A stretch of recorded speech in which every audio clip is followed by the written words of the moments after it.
All right, you beautiful people. I am quickly finding out how expensive this hobby can get, but thankfully I am finding solutions that are a little bit more budget friendly. And even though I've gone in reverse and went from a custom build solution to a pre-built mechanical keyboard, I will say that it's great to have like already gotten a head start with a pre-built that does allow me some customization. And I don't think you're necessarily going backward if you're going from like building on your own and then deciding to get a pre-built. It just seems like everybody starts with a pre-built. But let's also be real that not everyone may have $300 to $500 to invest in a build. And this budget option from Vissles, the V84 build with the hot swappable switches, might just be the experience that you're looking for. That's a bit outside of the status quo for, when we're comparing it to more well-known brands. And of course, outside of the box, you do get a support for your wrist. And although this may not be something that I'll personally use, I do appreciate the thought here, and it's a detail that doesn't go unnoticed. And you do get the keycap and switch pullers, which that's also nice if you're new to these like keyboard builds, and your Mac OS keycaps are already on the board while your Windows options are in the box. And you also get a USB-C to Type A cable for connectivity and charging, but I do still prefer the Aviator style coiled options.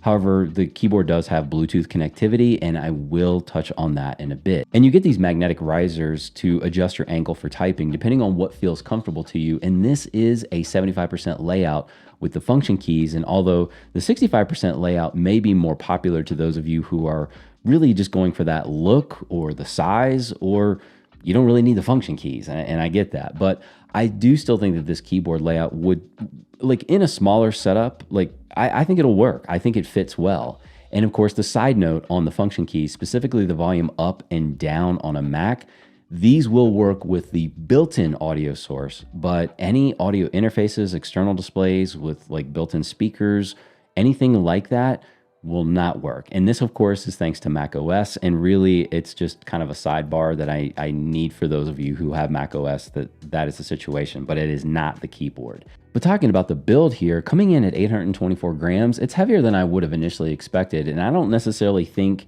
that this should always influence a buying decision that heavier equates to being more solid. But in a polycarbonate case, it does feel pretty well built, especially at this aggressive price range. And on the bottom of the case, you will find that switch to turn on Bluetooth mode, and the USB-C port is on the right side of the case if that makes any difference for your particular setup. And if you want to show off a little bit more of that RGB and those switches, then you can easily remove this border around that actually goes around the keys to get a little bit more of a low profile look. And I suppose the switches are what you might be really interested in. And apparently these are their own in-house developed MX style mechanical switches. And these linear switches are landing at about 56 grams actuation as advertised. But for those that might need or want a little bit more feedback, just a bit more punch or click, I mean, is that even a thing? I am new here, so I'm not trying to butcher anything. But in this, of course, custom build, little bit punchier, clickier. However,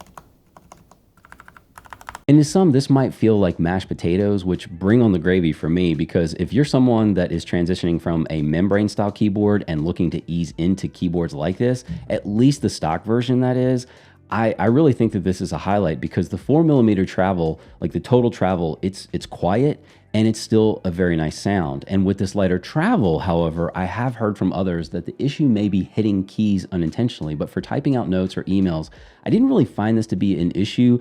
It was like occasionally, but I think this is still me getting used to this style of keyboard. However, with the ability to change out these switches to really what feels good to you, that's a win in this price category for that customization. And these white PBT caps are certainly aligned with the look that I'm going for, with pretty much a basic keyboard-esque font. And I personally experiment here.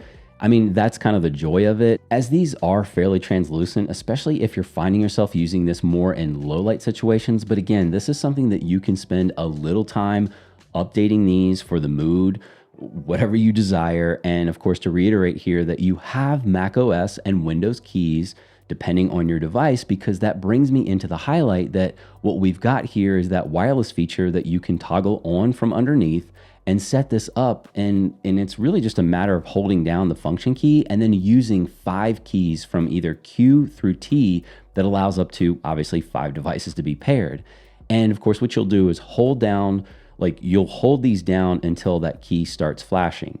And then what you do is you go into your settings to pair this into your device's Bluetooth settings. And then once these devices are paired, then it's really just kind of a quick tap of the function and then correlating key to swap between the devices. And of course, a great segue for that 3,750 milliamp hour battery that is advertised to get about 150 hours of use with the RGB on. And I suppose that we really should talk about the RGB option, because you have 19 of these that you can cycle through, including the color, the intensity, and of course the speed of the lighting. And I've been using the RGB in Bluetooth mode throughout the entire week, and the battery has held up with no issues. I haven't plugged it back in. Of course, it naturally will go into a sleep mode, but it's easy to wake back up, but it's not like the RGB just stays on, like even when you're not using the keyboard for a while. So, I mean, that should probably make sense and be an obvious.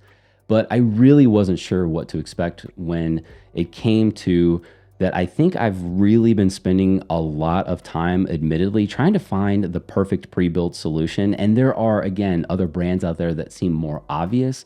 And I'm sure that you're aware of what comes up in our feeds, because more often from these other brands, which I'm sure I will get to testing. But as far as having this keyboard in my rotation, I think I'm going to enjoy using this for a while, until at least I get a few more mods in, because I do want to get into some hot swapping with this particular board just to see what this thing can do when it's not fully stock. Which honestly, from my limited experience, which that is your disclaimer, this build from Vissles does seem to have pretty great bones for those that are really looking for either an additional keyboard, or especially for those of you that are new to this hobby, to this particular experience and wanting both hardwired and Bluetooth options. Of course, I will continue to spend some more time with this keyboard, as it is now firmly planted in my rotation, and I'll have more keyboards peppered throughout the content here, as much as I am intrigued by this new hobby. Of course, as always, you'll find me in the comment section. I am also very thankful for your time here. So you go out there and rock those faces, and I will catch you right back here on the next one.